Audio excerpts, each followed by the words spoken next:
things that are worth doing takes time. My time is now. My third eye is open.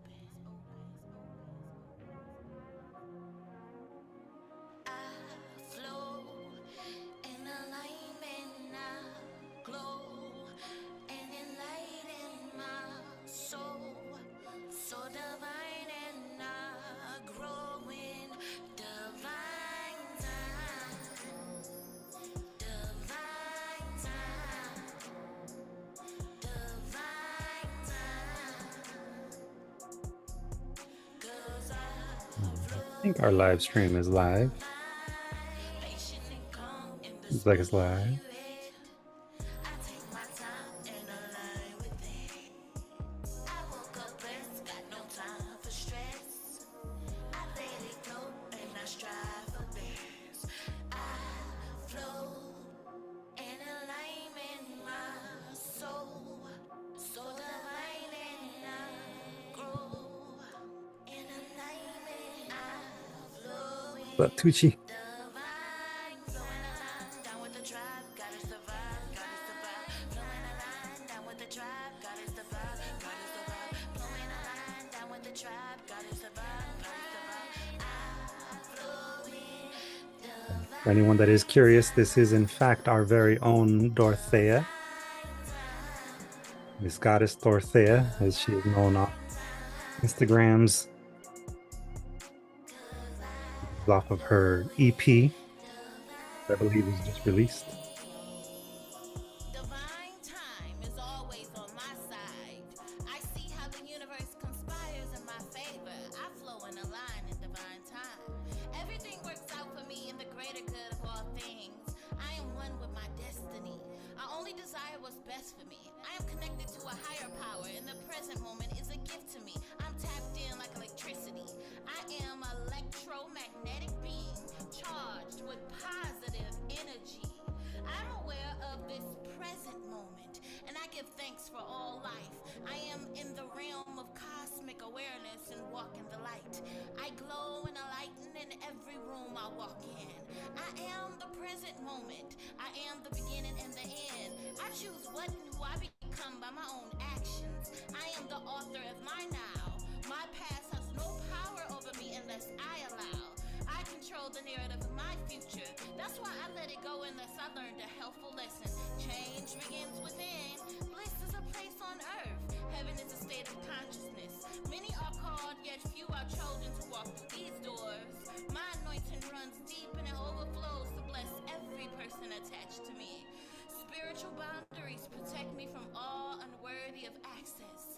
I walk in the divine path of the holy and pure. I am wholeness, and I remain one with the source. I am a vessel and powerful force.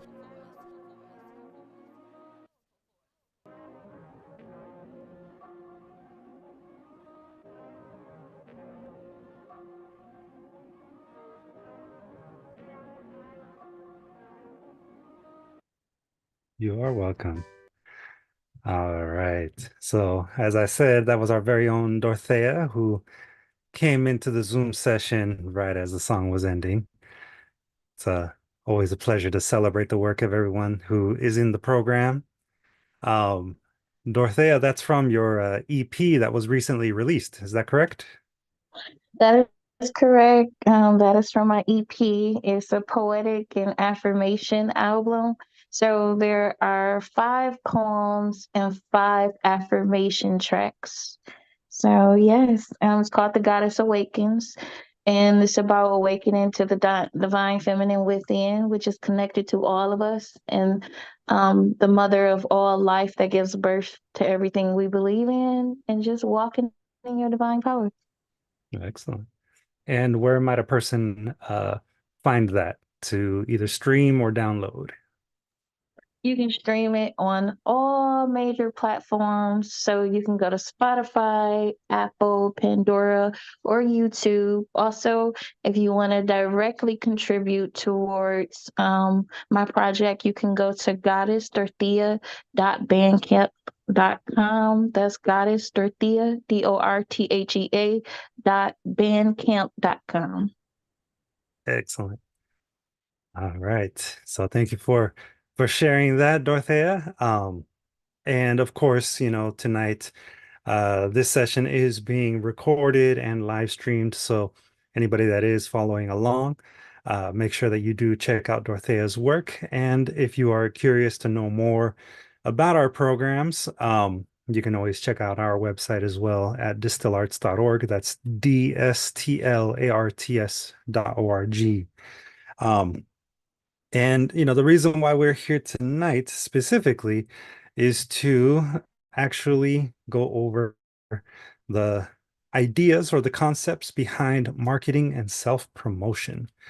Um, this was, of course, the session that we were supposed to have last Wednesday, but due to a emergency that I had at home with my dogs, I unfortunately was not able to have this slide deck prepared for us. But nonetheless, here we are, and we're going to be covering the information tonight.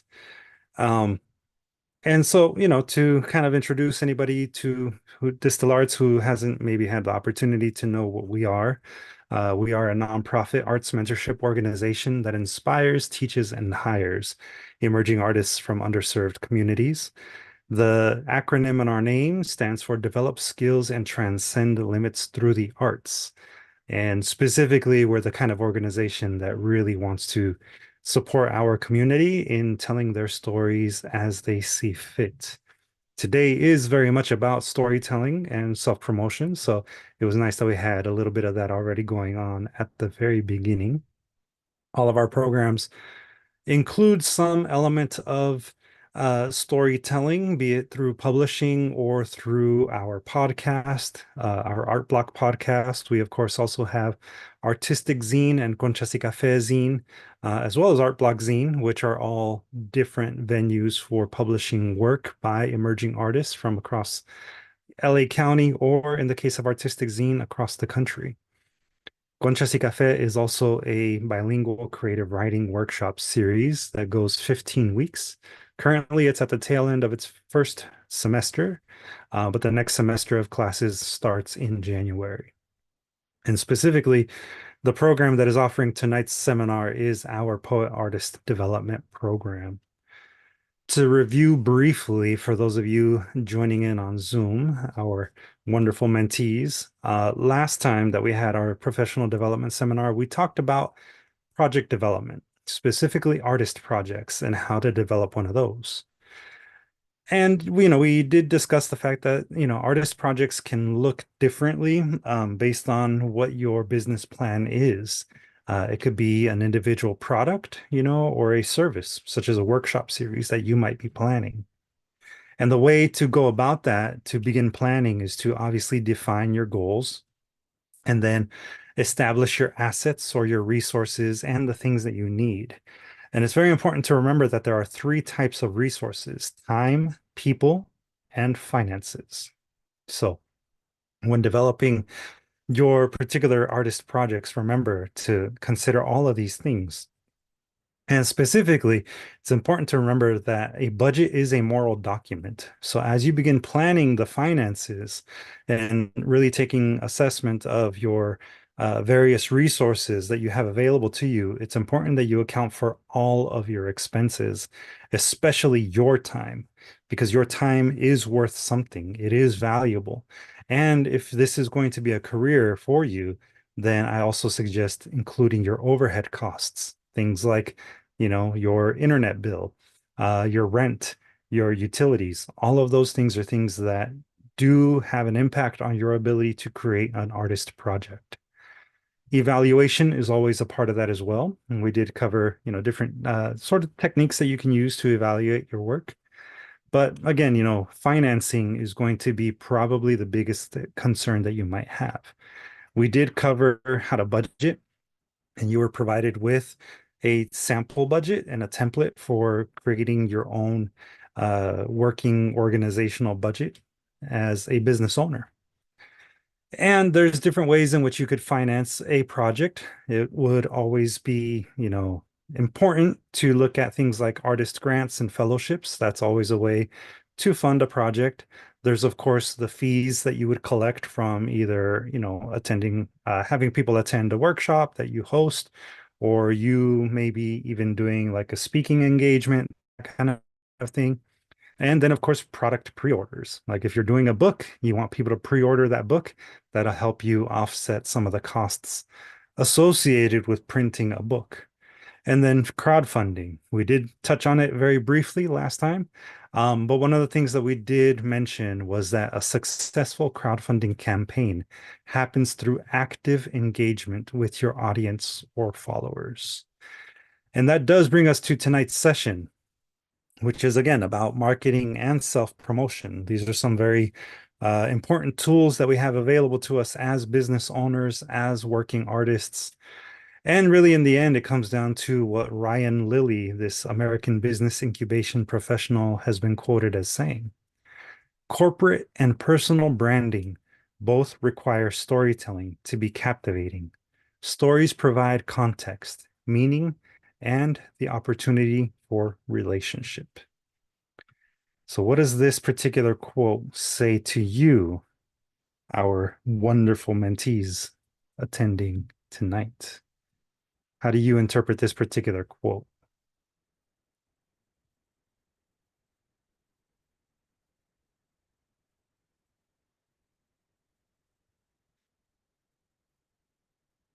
Feel free to just jump on in or raise your hands.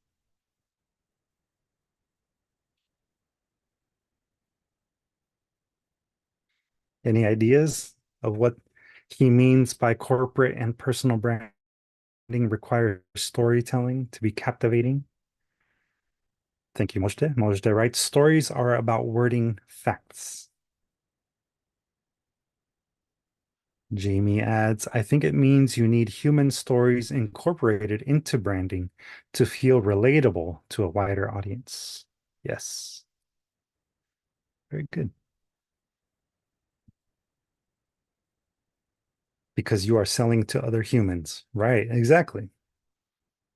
I mean, that's also why we have so many celebrities sponsoring different brands or the other way around. We have Jordan, we have other artists who put their face and their stories behind products or even themselves. And basically because we attach products or things to stories. Mhm. Yeah, and Jamie added in the chat, yeah, and I think it really makes or breaks a product's attractiveness. Very good, yeah. I think it's also maybe to a certain degree an element of like nostalgia, because we begin to associate our own story with the stories of the brand or of the product. I just finished watching, as I was enjoying my early dinner, a little YouTube video about the history of particular foods, lunch foods from the 90s. And one of them was one that I grew up with in the 80s, Capri Sun, and how much I enjoyed Capri Suns. And, there's a certain amount of nostalgia that I associate with the Capri Sun and how, it was kind of expensive to buy. And same thing with the High C Ecto Cooler and how those things were very, out of reach for me growing up. And when my mom and dad were able to afford it on occasion, it became, like I said, a part of my story, part of what made me feel good is, even if it was just something that was branded with Ghostbusters, the real Ghostbusters, like, it was something that I just had a good feeling about. Um, yeah, good feelings being associated with marketing material is really effective. That's right. Thank you, Jamie. I think storytelling, sorry And to then butt in. Majda added in the chat, personal stories can be unique, enjoyable, and yeah, go ahead, Roots. Oh, I was just gonna say that when you sell something, what you're buying, it's not just the product, it's what the product makes you feel. And so that's the same thing that goes with our work. Mhm. Right. It's about, like it says here, the opportunity for relationship, right? It's a person buys a particular product because of whatever relationship they have with the idea behind the product, right? The story that the product is selling to you. Um, I don't know about you, but I remember when I was a little boy, I would get new shoes and I would immediately make the association of, me being like, an athlete that I liked. And in that particular time period, it would have been Michael Jordan. Even if they weren't Jordans, even if they weren't even branded Nikes, I would be like, oh yeah, now I can run fast and jump high like Michael Jordan. So kind of like what Abraham was saying before, it's about these connections that we make. Yeah. So this is where definitely, marketing and self-promotion can start to, maybe tie into your own practice as an artist. Because in the end, like we said, good crowdfunding and, people buying and being interested in your work, it's not so much because they're going to like the work right away. It's really more because they find a particular connection with you and your work that speaks to them and who they are. So, it starts to kind of snowball into this idea of, what is story? And really, what is your story? Because in the end, that's what people will connect with. They'll connect with you based on your story because in some way, it's a shared personal experience. Some might call this community. And, I have here a loose definition for us. Community is a human-centered action that occurs through the recognition of shared personal experiences. And it kind of comes down to this concept of commonality and universality. Commonality in that there are perhaps certain experiences that you may have lived that are common among the group with whom you identify with, right? There's, to a certain degree, some truth in certain stereotypes. For me as a Latino, as a Mexican American, growing up in San Diego in the southwest of the US, there are certain things that I can point to and say, these are common things that we experience as Latinos. Univision playing in the background, the famous San Marcos blanket, and how it would always come out around this time of year. The fact that in my house, at least, we would heat up the house by actually using the oven because we didn't have a, heater or any kind of, system like that within our house. There's certain things that become common and at the same time universal because you don't necessarily have to be a working class Latino to have experienced some of those things too. That might be a somewhat universal experience based on a person's income level or based on a person's education level. Cultural background sometimes is not the same as like a economic background or as an educational background. Sometimes those things blur together and create these links between different types of communities that exist. And that's what universality can speak to. So as you think about your story, what are experiences that you feel comfortable sharing with the world that are not only unique to your particular group, but also universal to other groups? The immigrant story is not just about people coming from Latin America. It's also a story that relates to people coming to the United States from other countries in the world, from other continents. That's a particular kind of experience that is universal in the end. So, to get you thinking about your story, I have a question for you. What are your personal values and beliefs, and how did those get formed? Take a quick second here.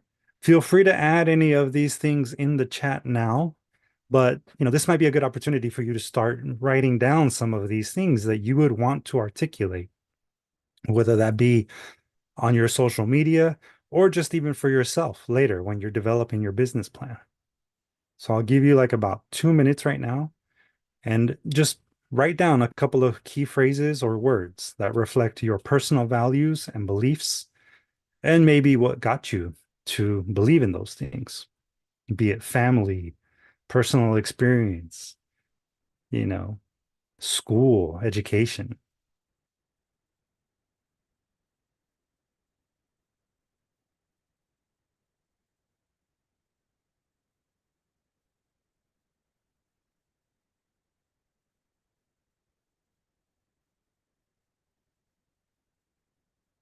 Again, if you want to share them in the chat, you're welcome to share them. But I do recommend that you write down a few of these words on a sheet of paper or somewhere where you can reference them later.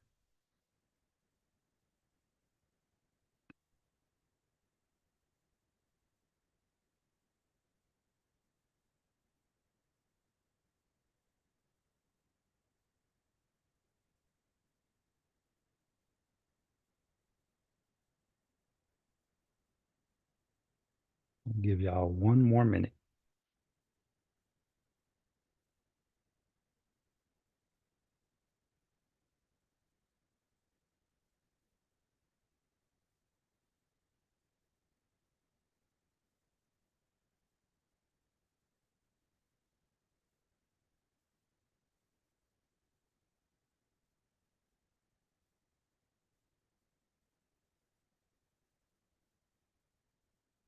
Alrighty.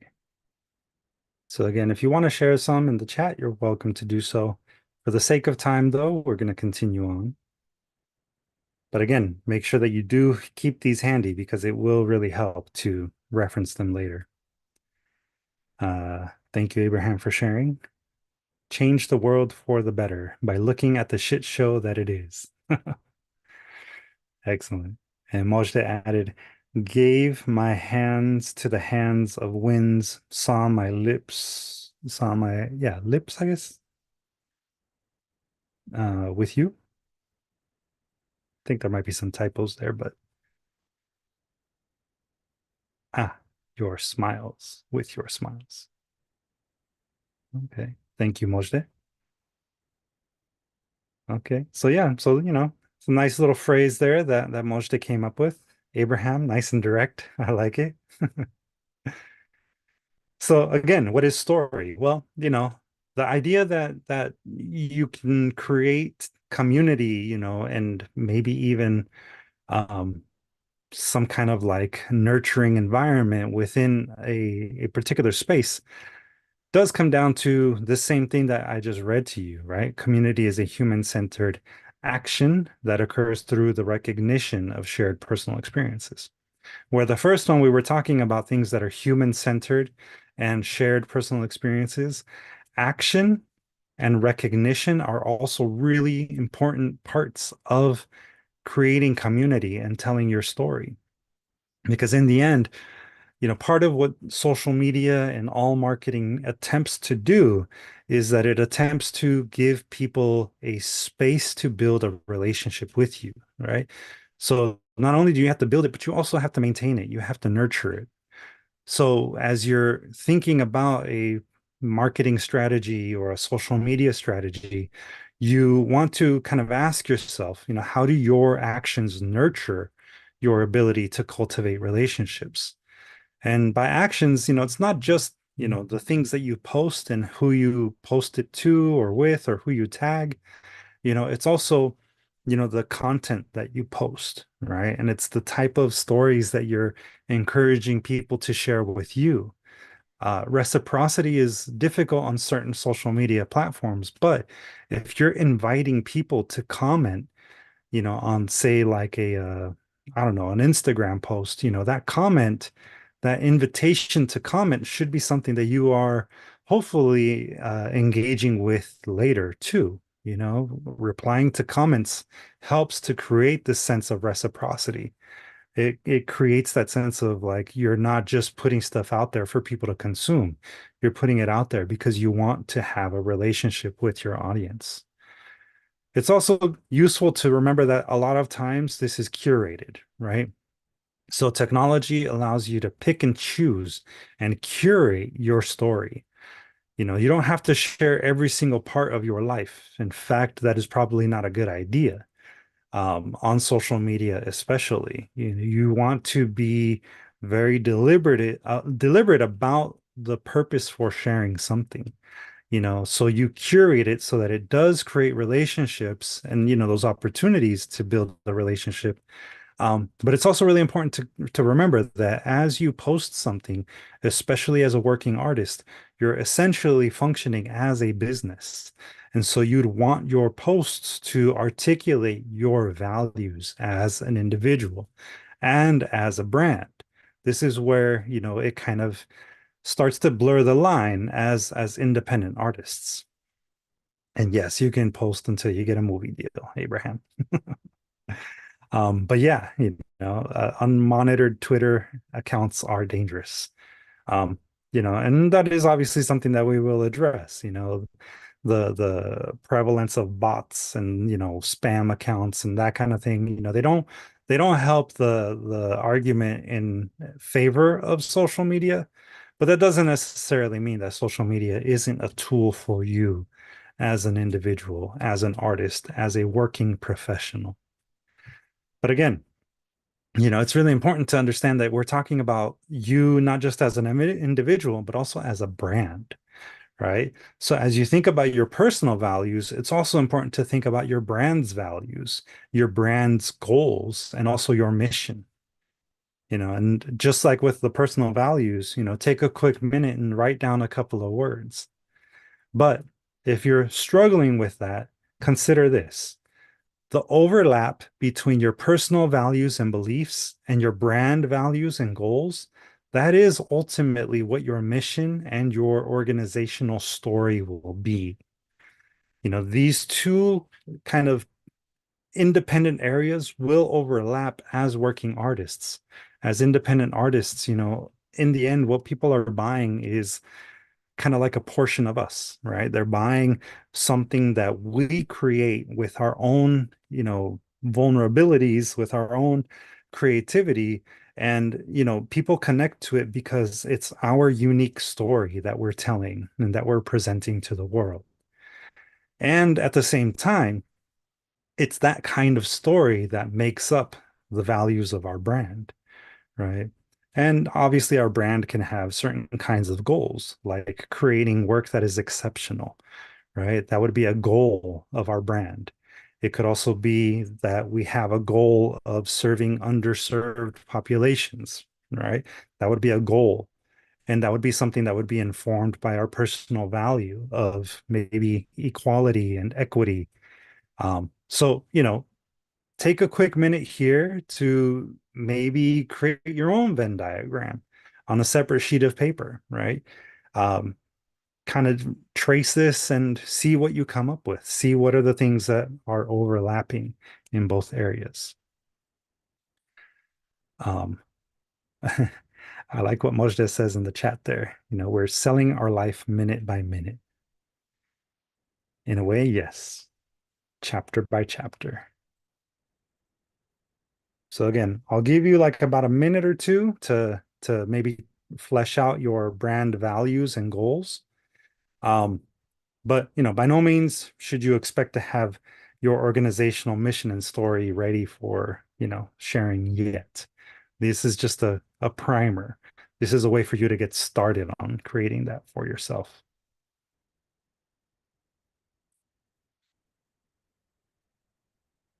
If you do feel compelled to share in the chat, though, some words or concepts that are popping up in your mind, please go ahead and share. It's always good for the conversation.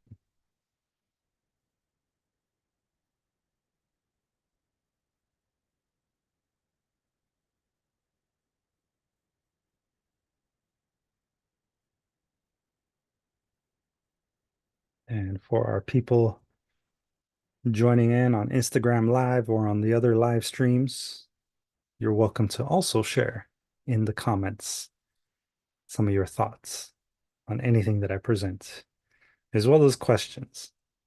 Do my best to answer questions.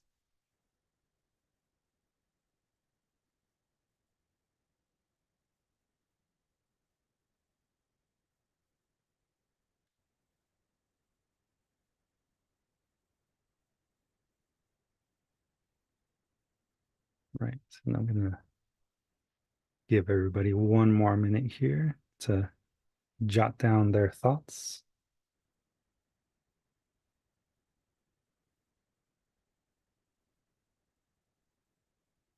As we prepare to move on, does anybody have any questions so far?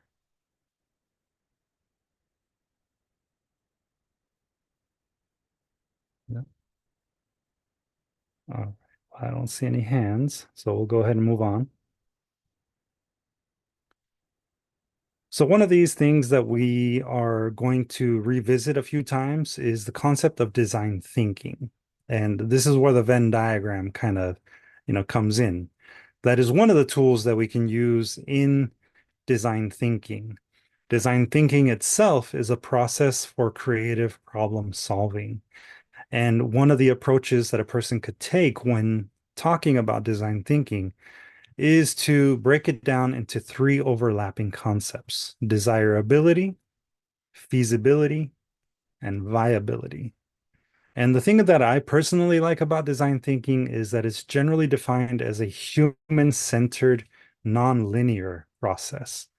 It's something that a lot of companies use to develop different strategies for providing a solution to a problem. And it's a way for organizations and companies to sometimes develop new tools for serving a customer or a user base or an audience. But when we talk about things like desirability, what we're talking about is kind of like, what is it that makes something appealing to the human perspective, to the human point of view? How can you make something be more desirable? Storytelling, like we talked about a minute ago, is one of those ways that we make things desirable.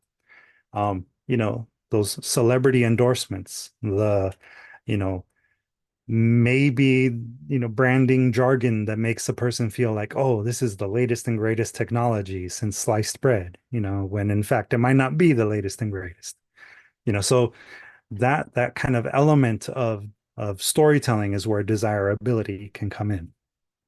Now, the more practical would be things like feasibility. And this is where you would be asking yourself, what is realistically achievable given the available technologies, right? What can you actually accomplish given the resources that you have, which blends into viability, right? If you don't have the money to maybe, buy a $5,000 camera, well, what can you really potentially afford, right? What is feasible?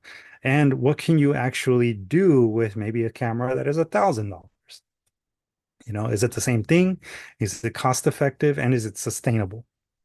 A lot of times, viability refers to sustainability. So this is another way to look at it. This is a kind of like the visual element or visual interpretation of design thinking, right? You have feasibility, which is your technology and skill centric ideas. You have desirability, which is human centric, right? What is the thing that is most appealing to a human experience? And then viability, that's all about your resources. Remember, there's three different kinds of resources to consider: your people resources, time resources, and funds, the cash. Where all of those things overlap, that is your solution to whatever problem you're trying to solve. And, this is something that you may want to consider doing as you develop a business plan, which, again, was one of the previous seminars that we did. But again, this is only one approach. There's many different ways in which you can approach the development of your business plan and your products and your artist projects and all of that. But it is useful to know that, desirability is one of the cornerstones of this way of thinking. Yes. So, social media. This is kind of, one of those things where like all of us recognize that social media has a lot of flaws, right? Nothing is perfect in the world. But that said, social media is still the storyteller's best friend. It's the one tool that is available to everyone or almost everyone. And it is a tool that allows us to really tell stories in a way that we have never really been able to do so before. But marketing and self-promotion are not exactly the same thing. Marketing is a strategic means for storytelling. Marketing is, I would say, almost a deliberate way of crafting and disseminating stories. So, think of it as a long-term strategy that would involve things like newsletters or e-newsletters. Services like MailChimp, are accessible. They are free to start. And, it's a way for you to send out updates through email, about products, services, events, activities, things that you might have coming up. You can always invest in print. And of course, email is probably the cheapest way to go. Advertisements, both print and digital ads are also part of a strategy of, marketing a product or, a service. It's really about reaching a particular demographic. It's a targeted messaging system. That's where advertisements would play a role. And then word of mouth. We really can't ignore the fact that people still ultimately make the decision as to whether or not a product is worth supporting. And a lot of times that comes from word of mouth. Think about all the different times where you have maybe visited a restaurant or a coffee shop, or maybe, you bought a product because of word of mouth. Maybe it was a product that you used growing up, and so you never stopped using it as an adult. I know for me, that would be something like Comet.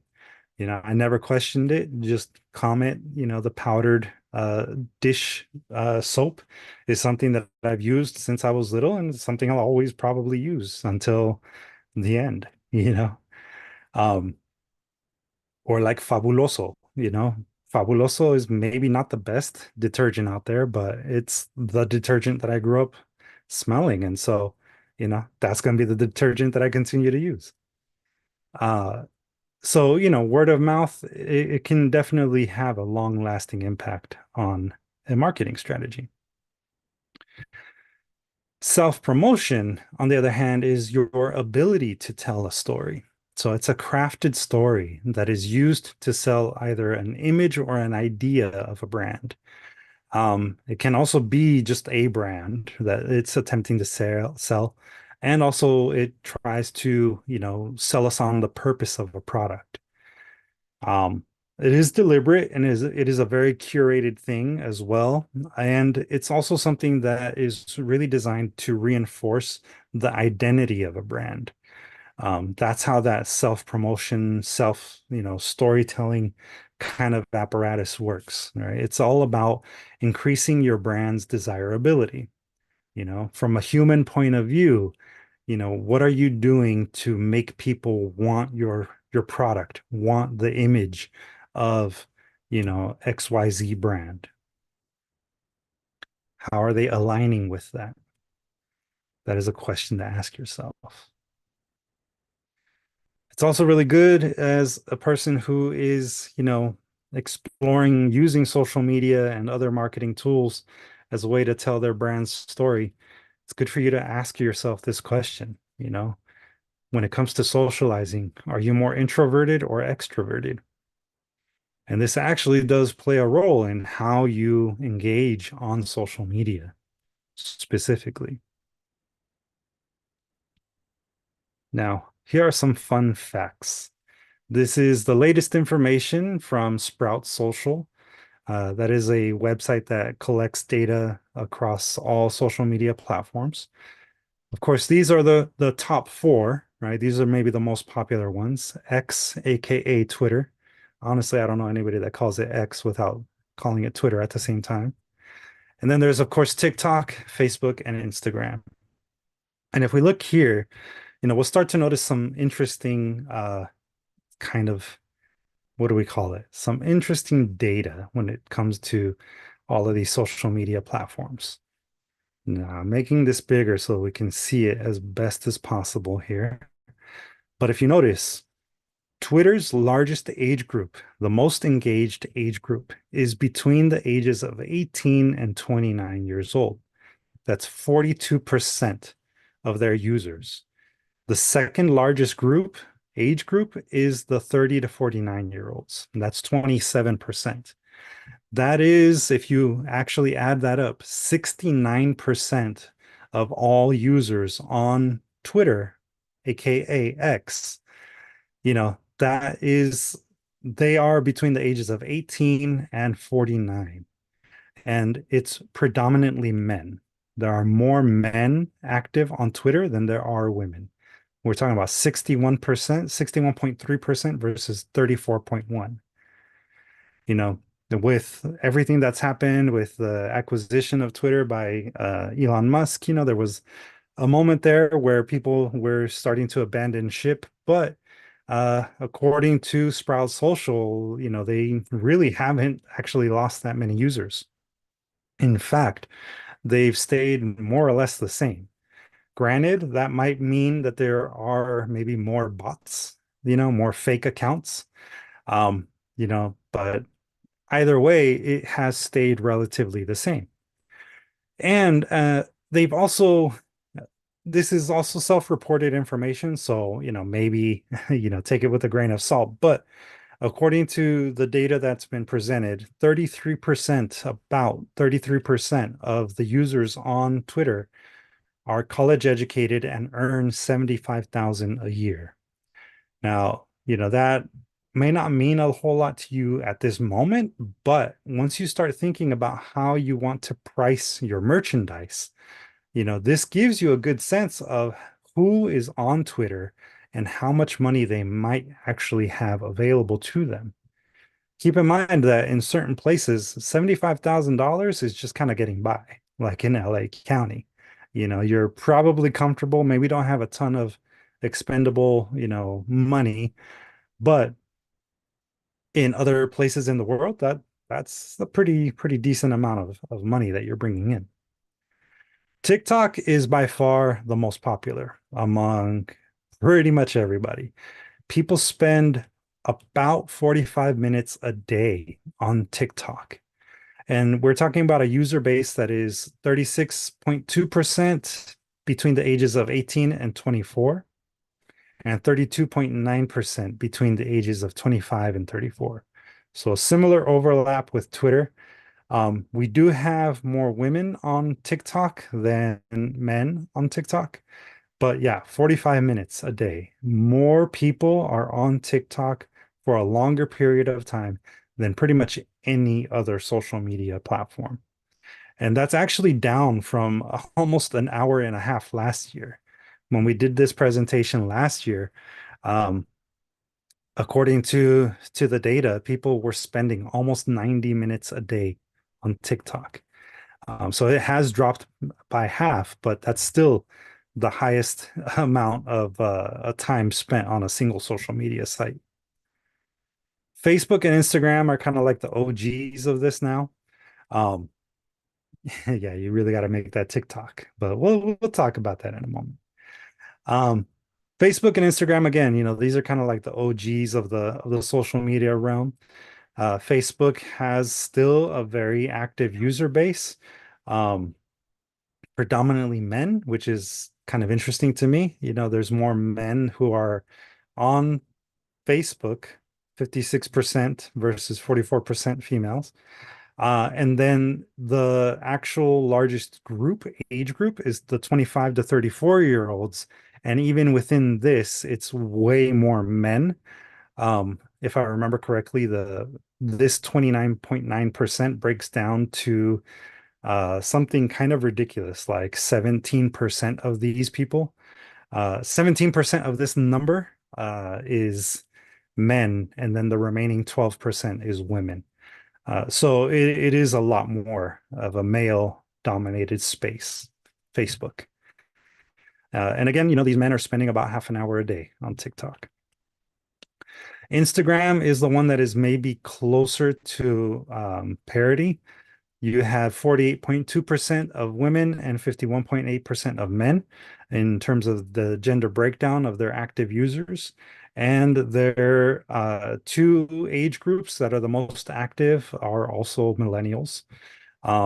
between the ages of 18 to 24 and 25 to 34, both equally 30%-ish. Gen Z and millennials do make up 2/3 of Instagram's user base, but it's also really important to note that Reels, the short videos that you post on TikTok, are what are driving engagement the most. It's basically the ripoff of TikTok. That is what is the most engaging content that you'll find on Instagram, or engaged content. It's also worth talking about something that probably nobody really uses in everyday kind of senses. LinkedIn is actually a very engaging platform. 63% of LinkedIn users log on weekly, and 22% of them log on daily. They have a very large number of users, and their user base is very millennial. I mean, we're talking about 31% between the ages of 30 and 39, and 23% between the ages of 40 and 49.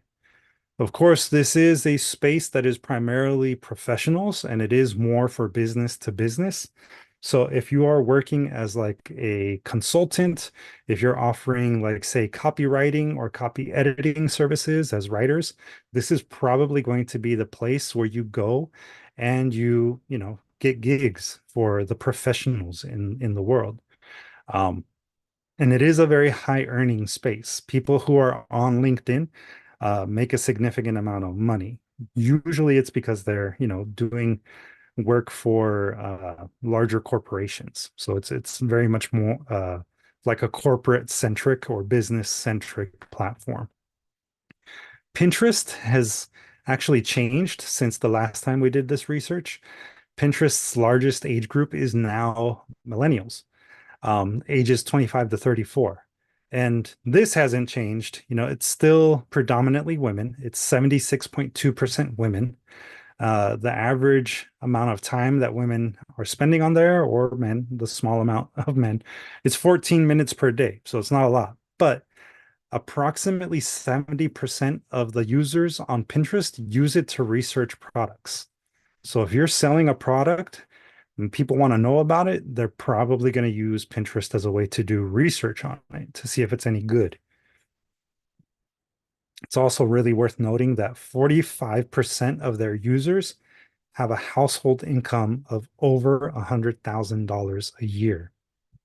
So that's where the, you know, money is if you're trying to sell a particular kind of product, especially a product that appeals to women. Snapchat is the place for kids. Ultimately, it is, you know, from the ages of 13 to 24. You know, it's young people who are driving Snapchat. It is kind of the space where you want to go and follow trends, really.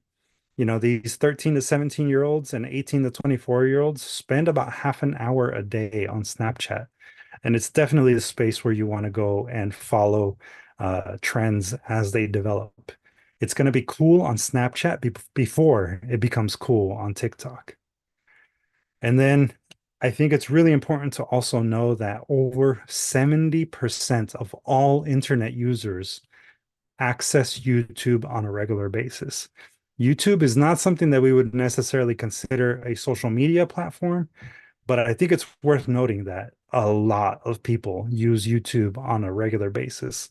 In fact, more minutes are spent on YouTube per day by an individual user than even on TikTok. It's only a minute more, but it's still, you know, a very significant chunk of people's day. It's also worth knowing that YouTube is the place where people go for entertainment. So if you are producing videos of you performing your work, of you maybe singing or, you know, doing things like that that are related to your practice as a poet, as a writer, as an artist, you know, that might be the space where you can create content that gets monetized through ad revenues or through sponsorships, brand sponsorships. That's probably the most common thing that you will see actually on YouTube is content creators that are sponsored by brands. And so this is definitely a space that is worth maybe considering as part of your particular business strategy. And I'm with you on that one, Jamie. I love YouTube as well. I spend a lot of time actually on YouTube, maybe more than I should. Um, some people like to call it even YouTube University, because that's where they learn how to do a lot of things. So, yeah, right. Exactly. It's Skillshare, but free. Um, Now, I believe it was last year where the whole DSTL Arts team went to the Adobe Max conference here in LA. And Angie and I both sat in on a couple of different social media marketing focused seminars. And one of the things that we heard on a regular basis, and I know Angie probably heard it better than me, it was that, be a specialist is this number one tip that we heard is be a specialist and really focus your efforts on developing your audience. But in order to do so, don't spread yourself thin. That was one of the things that came up. Develop your following on one platform. If it's going to be TikTok, then really develop your following on TikTok. If it's going to be Instagram, because you see that there is, more of a universal appeal to your work, and if Instagram is the platform where you can do a mix of video and imagery, then go with that platform. But if it's going to be something like, I don't know, maybe it's Snapchat, and you want your work to be highly influenced by, younger people, then find that, create that account there. Really understand where your audience is, right? Know your audience, your community, your demographic, and really engage with them where they are. And for the purposes of, developing your audience, really just use one single branded account per platform. I've seen people have multiple accounts on places like Instagram, where their name will be used repeatedly, or it'll be, maybe different configurations. Maybe one is for visual art, one is for, literary art. I tried to do that for my own personal artwork, and it was just way too much, right? I was spreading my brand thin. It was not really helping me engage with people. So really just keep one account for the one platform that is going to serve all of your particular needs for your brand. And again, just really try to develop your following on one platform and then expand only if and when it makes sense to do so. um, just again, be a specialist. Try to really stay focused on the work that you're doing. Now, knowing this information, right? Which team are you? Are you team Twitter, team TikTok, team Facebook, team Instagram? Really think about which platform is going to serve you the best, beginning now, even. If you're on all of them, that's great. I'm sure that you have a lot of fun. Um, but if you're really thinking about this in a very like deliberate branded way, which one are you going to focus on first? All right. I see Dorothea's TikTok and IG. Yeah, these two are probably the easiest to manage since you could cross post, right? Angie's definitely about Instagram. By the way, DSTL Arts is on all of these, and I do have to say that Instagram has been the one that we get the most engagement on. Yeah, yes to cross posting. Now, here's the one thing though to really kind of think about, and we're kind of guilty of doing this in terms of the DSTL Arts promotional machine. But if you're cross posting, like say you do a post on TikTok, right? And your TikTok is even got that little made on TikTok watermark or whatever, and then you cross post it without making any modifications to Instagram, consider this.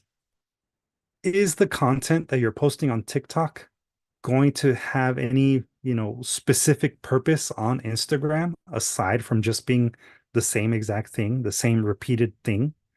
Or are you customizing your content for each one? Because think of it this way. Why should somebody follow you on TikTok if they get the same information on Instagram? And vice versa. If they're going to get the same information, then what's the point of having the Instagram or the TikTok? Especially when you consider the fact that both of them have the same sort of function as each other through Reels, right? An Instagram Reel is literally no different from a TikTok video. Maybe the demographic base is going to be a little bit bigger on TikTok than on Instagram, right? Or maybe you want to reach more women, so go with the TikTok. But if you really have work that is kind of gender neutral, maybe Instagram is enough. So really think about that as you think about which social media platform you want to focus on. Because again, when you're developing your brand and you're developing your following, it's always going to be better to do one at a time, and then you expand as needed. No, actually, our TikTok is probably very sad if you go to it. We don't do dance challenges or nothing, but Luis, here's your chance. Do it. yeah, I'm seeing the suggestion in the chat. It might go viral. Yeah, that's true. Actually, one of the things, and this is kind of like a little side tangent type of thing. And Angie is right. We don't really know how to TikTok because personally, I really can't stand the platform. However, I do recognize that it is, a platform where there are a lot of people and a lot of information gets shared. To that end, we have been developing a DSTL Arts mascot. The mascot will happen at some point. It's going to be a puppet, and I believe TikTok will be the place where the puppet will most likely live, or at least get most of its recognition. But yeah, more to come on that. But see, that is one way in which we are going to utilize the uniqueness of TikTok, right? Whereas Instagram has generally been the place where it's easiest to find information about our programs. Yeah, I'll leave the intrigue there out in the world. Yes, Abraham, do you have something you wanted to add? Yeah, before we move on the apps, I just realized also like the big differences is, I guess, YouTube and all these other ones like Instagram or perhaps TikTok. It's not as much as the connectivity of it, like Facebook. Instagram, you usually used to follow people, and those are the people who you see their content. YouTube, not as much. I think it's just more like searching for things or things that being suggested to you, and that's how you connect with it. You don't have that connection to like friends or other things. Yeah, like I said before, YouTube, if you want to use YouTube as part of your strategy for, sharing your work, TikTok, is video centric, but TikTok is a way to share information. They're short little videos. YouTube has something that they call YouTube Shorts, which is very similar to TikTok. But ultimately, YouTube is a place that is for entertainment. It's the place where people go to be entertained or to learn something, not so much for interaction. The functionality is there. I don't want to say it's not, but it's not really the purpose of it. Whereas TikTok, if you're going to be video centric, then yeah, that's probably the place to go. Instagram is kind of a blending of a few different things. It's maybe the best or worst of Facebook, and the best of TikTok, which is just the videos, right? So that would be maybe where Instagram can fit into your particular brand strategy or marketing strategy. But these are definitely things to think about. All right. So going back to what I was saying before. Marketing and self-promotion is an investment, and it is something that if you kind of approach it with the design thinking principles that we talked about, this may be a way for you to better understand your investment of time and resources, right? Comes down to desirability. Which platform, when you choose it, will give you the best human-centered experience, right? For you as the content creator and for your audience.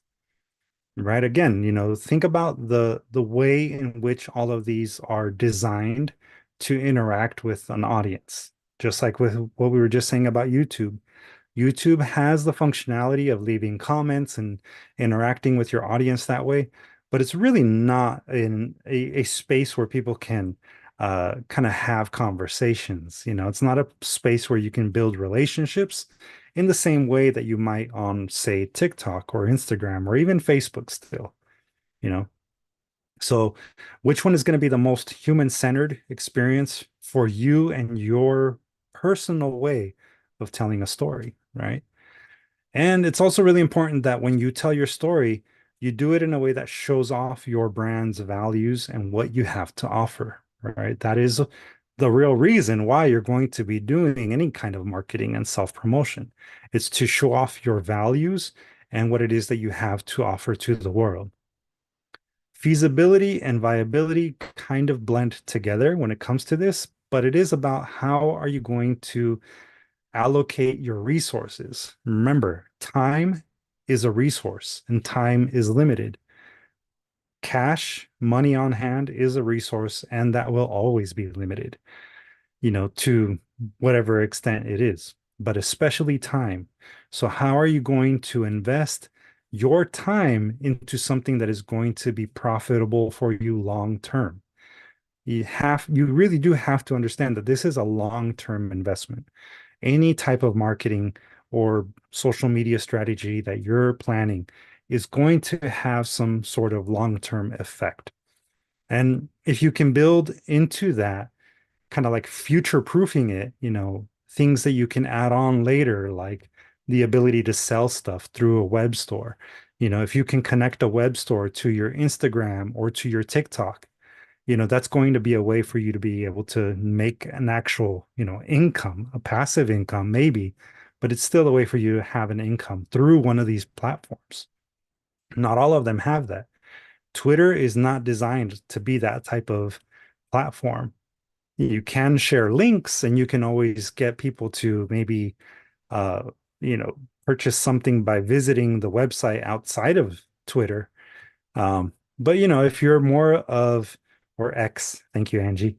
Uh, but if you're more of an introverted kind of person, and you prefer to fly under the radar, Twitter might be, X might be the type of platform that works best for you and your particular marketing strategy, because you can have more one-on-one interactions with people, maybe in a slightly public way, but it's still going to be a little bit more personalized.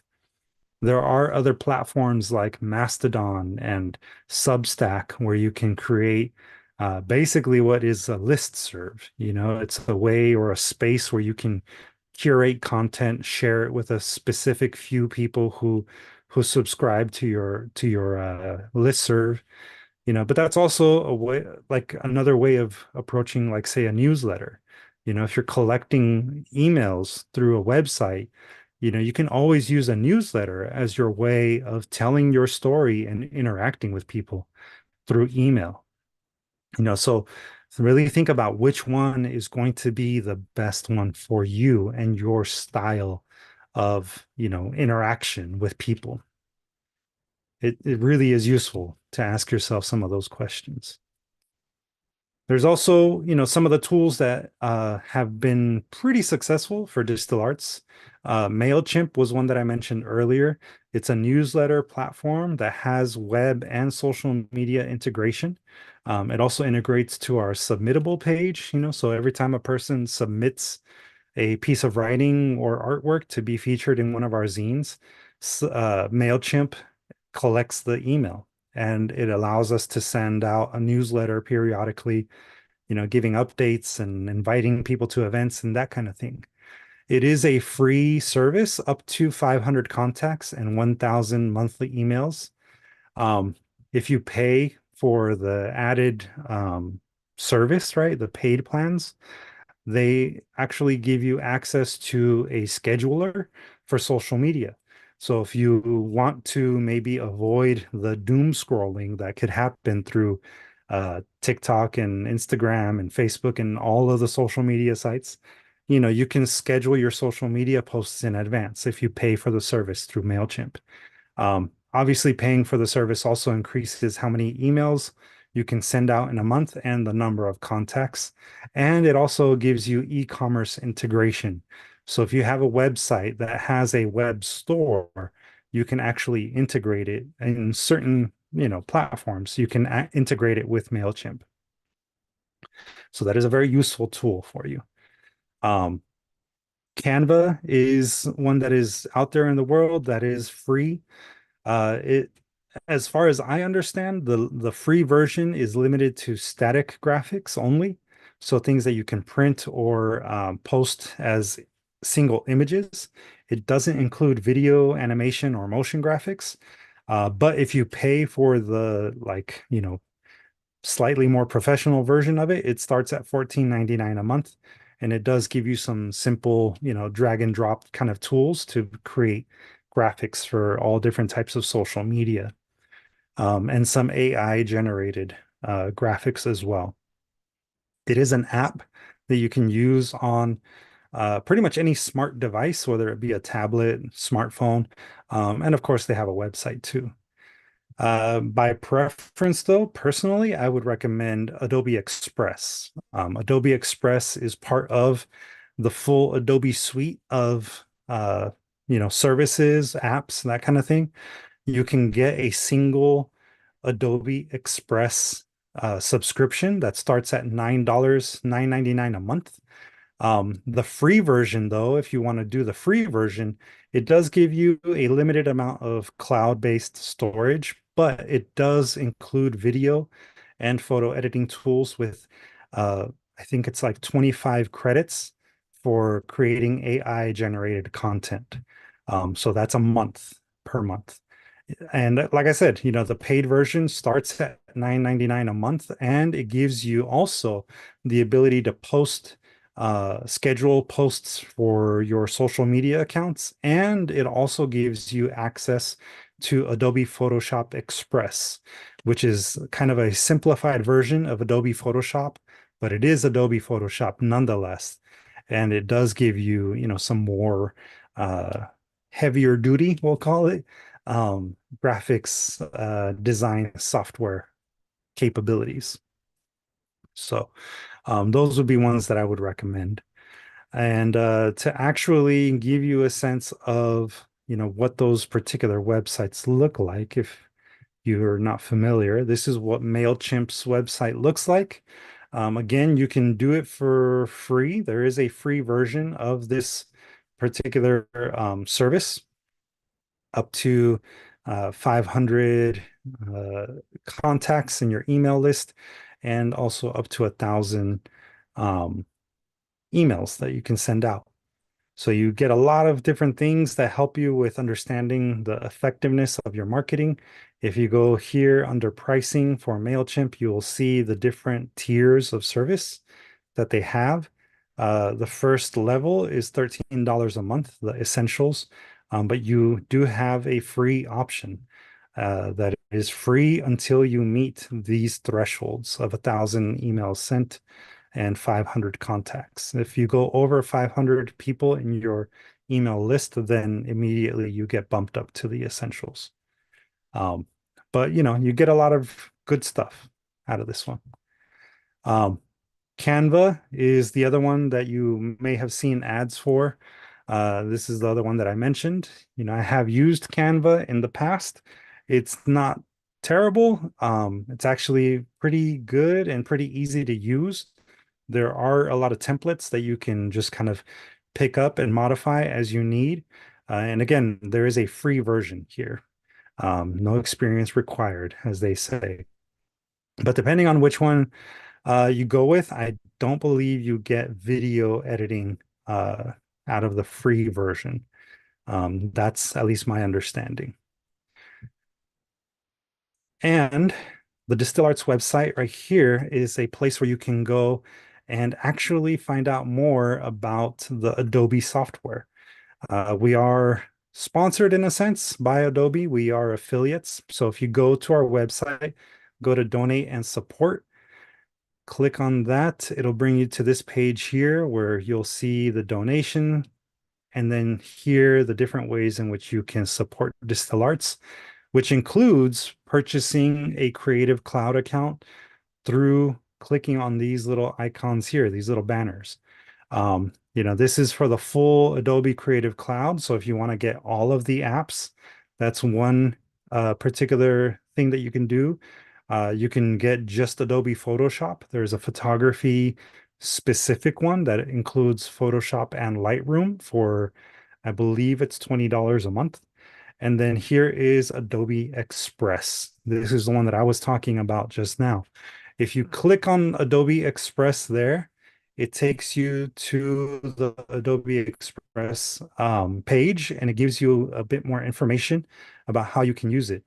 But like I said, you can edit PDFs, you can create flyers, you can do your Instagram stories, TikTok videos.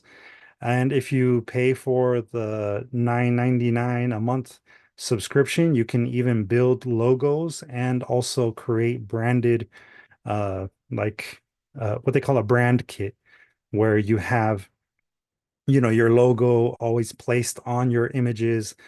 You can include your own specific fonts and that kind of thing to really get your work looking more professional.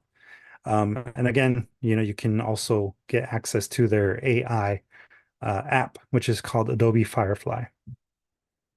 So, yeah, that's what that looks like. And, you might have seen it already here, but really we wanted to kind of end it with this kind of challenge for you. We call it a homework assignment. It's not technically homework because we're not grading it or checking it for you, but we highly encourage you to continue developing your brand's mission statement and story. Kind of revisit those Venn diagrams that we talked about at the beginning and flesh out the ways that you might want to articulate your brand, right? Your values, your beliefs as a person and as a brand. And then also if you haven't yet, you may want to begin already establishing your brand specific social media strategy. If you are already on Instagram, really take an assessment of, how many Instagram accounts you have, and how much work it is to maintain all of them. If it's necessary, close one or two and focus on just the one that is for your specific brand. The same goes for any other social media platforms that you decide that you want to use. Again, if you're more of a Twitter X person, then, create your account for that. And just understand, that there is a particular demographic that uses that particular social media platform. If you're more of a TikTok person or more of a YouTuber, those are things for you to consider. But again, these are hopefully some of the things that can help you develop your strategy as you grow as an independent artist. Roots, I see you raised your hand. Yeah, I just had a question. I do agree with you about the social media, about like having multiple accounts on like, for example, I have multiple accounts on my Instagram and it does take a lot of time. But I wanted your opinion on, let's say I have one for like my art specifically, like visual, and then another one for like poetry. Do you think that it would be best to like combine or keep them separate? In my opinion, it's probably best to combine them. If your social media account is going to have a variety of different things that you're posting, as long as they all fall under the same sort of services or products that you are offering as an independent artist, then really there's no reason to have multiple accounts. At the same time, though, if you're like, say, I don't know, this might sound kind of out of place, but if you're offering something like Reiki services, which is, kind of outside of the arts, and at the same time you're offering mural services, like those two don't exactly go together. And realistically, how much time and effort can you spend on promoting one service over the other? That's where you may want to kind of take a step back and really think about what kind of specialist do you want to be to get started. Maybe you could do something like Reiki on the side, but if your goal is really to be a muralist and to work as a muralist on a regular basis, then that should be the priority in your social media accounts. And yeah, you can maybe say on occasion on that same account, hey, I just did this Reiki, session for, X person. It was great for my own mental health or whatever. If that's a way to talk about your individual values and the things that are important to you, then, that could work. But as much as possible, especially now that you're starting, my recommendation would be to focus on one, develop that one, and then maybe later start building the following for the other service. Awesome. Thank you so much, Luis. Yeah, no problem. Thank you for the question. Does anyone else have any other questions? Will we have access to like any of the stuff that we went over? Just Yeah. Okay, awesome. Yeah, Thank you. right now you can actually access the slide deck on our Google Classroom. So you can already go ahead and download it off of the stream. I also did upload it in the chat earlier, but once this video is completed, I'm going to be uploading it to our YouTube channel for people to be able to watch it later. And also it will be shared on the Google Class for our mentorship program. So you will have access to the video and the handout together. Yeah, because I was scribbling through notes really quick. I didn't get everything I wanted, but yeah, it was really good. Thank you. Yeah, no problem. Any other questions or comments even?